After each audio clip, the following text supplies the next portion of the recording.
And today we pay special commemoration to Malcolm X by bringing the lecture Malcolm X versus Daisaku Ikeda.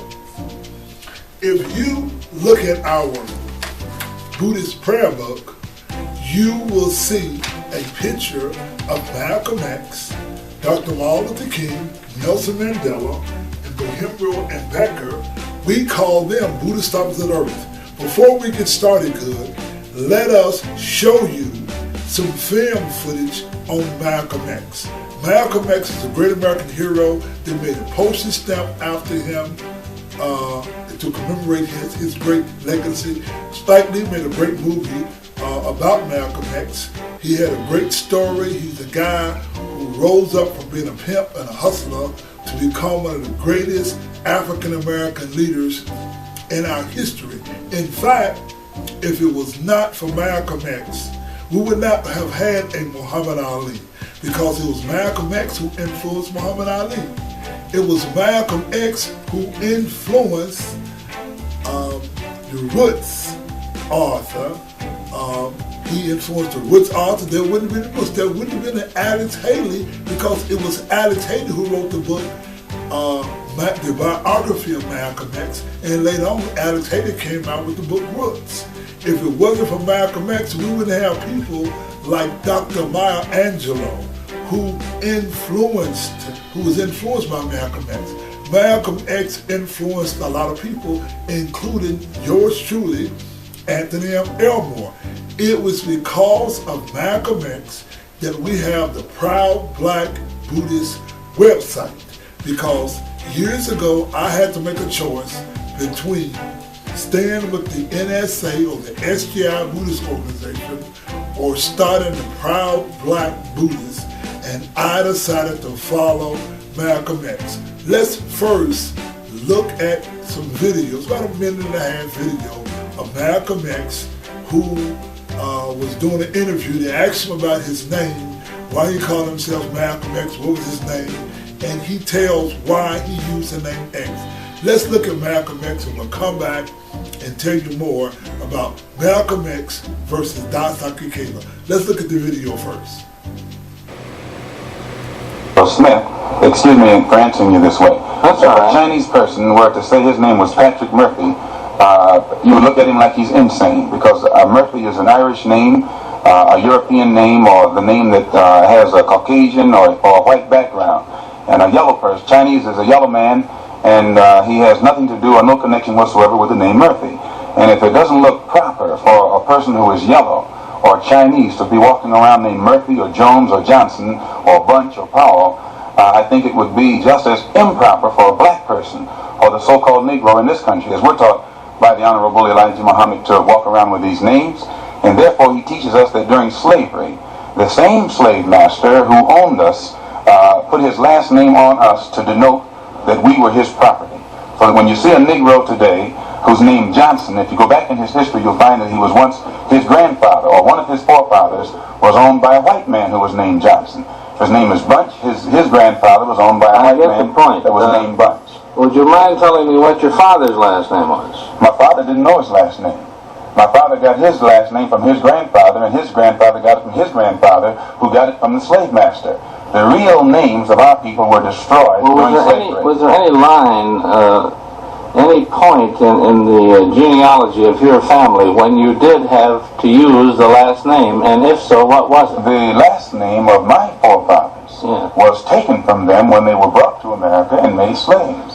And then the name of the slave master was given, which we refuse. We reject that name today. You mean you won't even tell me what your father's supposed last name was, or gifted last name was? I never acknowledged it whatsoever. Now, a part happened in my life, a time happened in my life where I had to make a choice between Daisaku Ikeda and Malcolm X, or Malcolm X versus Daisaku Ikeda. I used to read a lot of black history books, and I read the book called Malcolm X on Afro-American History. Let me share with you what the book says. It says, this is Malcolm says, And at a time even beyond this, there was black-skinned people in India who were black, just as black as you and I, called Dravidians. They inhabited the subcontinent of India even before the present people that you see living here today. In that they had a high state of culture. The present people of India even looked upon them as gods. Most of their statues, if you notice, have pronounced African features. You go right to India today, in their religion, which is called Buddhism, they give all their Buddhists the image of a black man, with his lips, his nose, and even show his hair curl up on his head. They didn't curl it up. He was born that way. And these people lived in that area before the present people of India lived there. Unquote. Now that was Malcolm X writing this on the book Malcolm X on Afro-American History. At the same time as I was studying this, NSA or SGI leader Daisaku Ikeda had a book called The Living Buddha. And in the book, The Living Buddha, Daisaku Ikeda wrote that the Buddha was an Aryan. So there I was, a proud black man, and I had a choice of either listening to Daisaku Ikeda or listening to Malcolm X. I had to make a choice. Why is it that Daisaku Ikeda says the Buddha was an Aryan? I went and I researched Malcolm X's background, and he had read a book called The Eclipses by British historian Godfrey Higgins. The book was written in 1833, where Godfrey Higgins explained that the Buddha was a man of African descent. And as I began to question Daisaku Ikeda, at the same time I was noticing things happen in Memphis, Tennessee. In 1983, there was a festival in Chicago called Capture the Spirit. And Daisaku Ikeda came to Chicago, and he says, I'm going to bring you guys leaders. And what happened was, they brought these young Japanese leaders all over America, and the leader that they brought to Memphis, Tennessee, his name was George Cassava. George Cassava came here, and what they did was, Daisaku Ikeda did what is called a major coup. What they did was they brought these young Japanese leaders and they got rid of all the local leaders where you couldn't get advice, and they centralized everything to where you talk to these Japanese leaders, and these Japanese leaders referred you to Japan. So what they did was they changed the whole culture of Buddhism.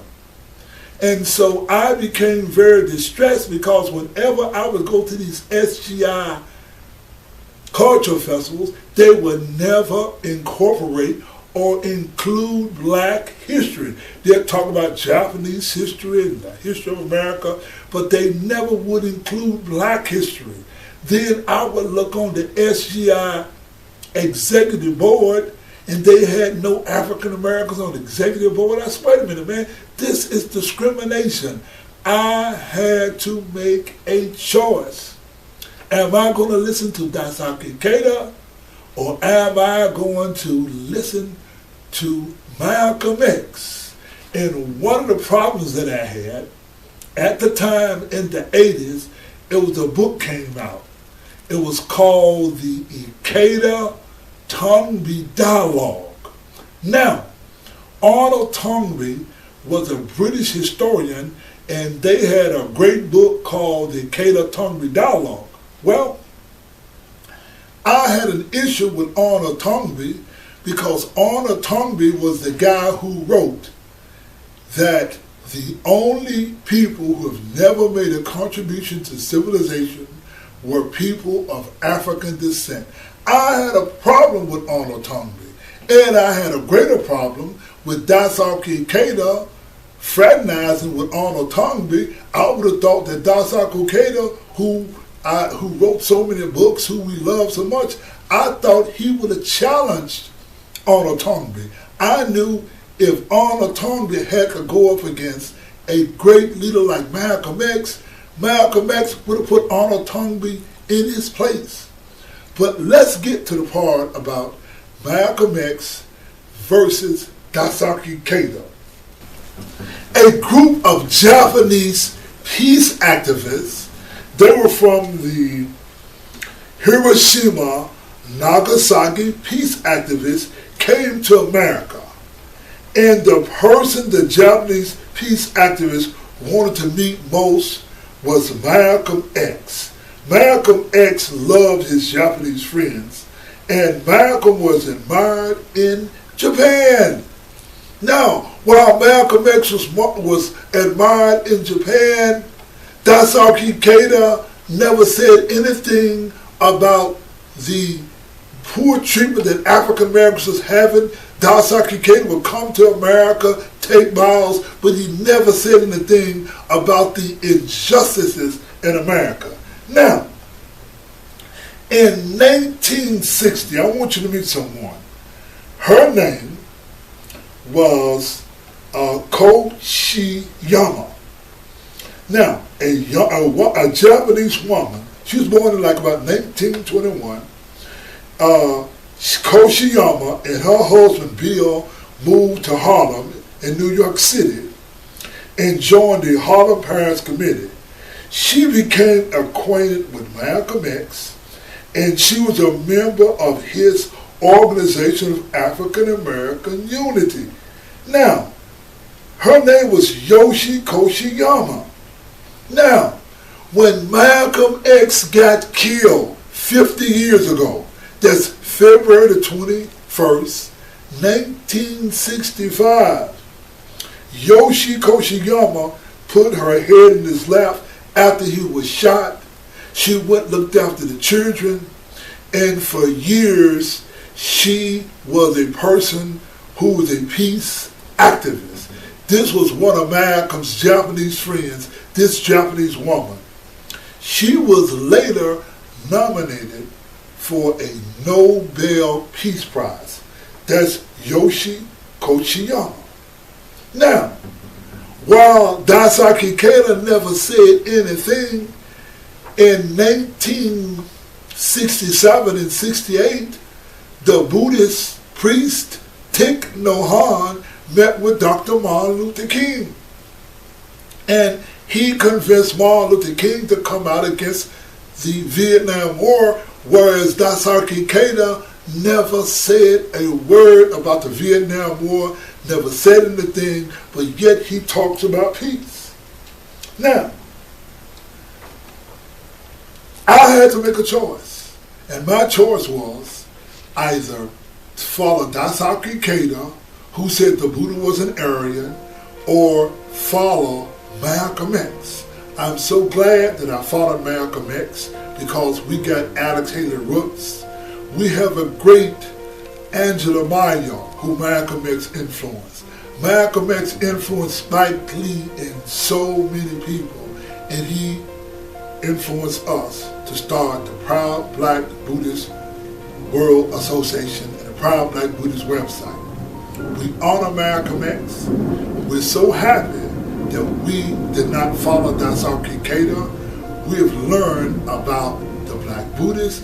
We understand now that Daisaku Ikeda teaches a racist Buddhism based on Sanskrit. Sometimes, mother hovers, they don't even culture. Buddhism is a religion of equality. The Japanese practice of Buddhism of superiority. Black people, the Buddhist sect called the SCI, them black people are black traitors. They deny black history and worship a Japanese called Daisaku Ikeda. I'm the one that said the Ikeda's wrong. The Buddha wasn't no Aryan. Daisaku Ikeda don't teach no true Buddhism. He teaches Japanese nationalism. Black Buddhists need to see the movie called Selma. Perhaps these blacks can get a sense of black pride. They need to see how those who fought for equality laid down their lives and died. It does not matter what color you be. True Buddhism is about human equality. Let me tell you a true respect fact. There's nothing wrong with being proud Buddhist and black.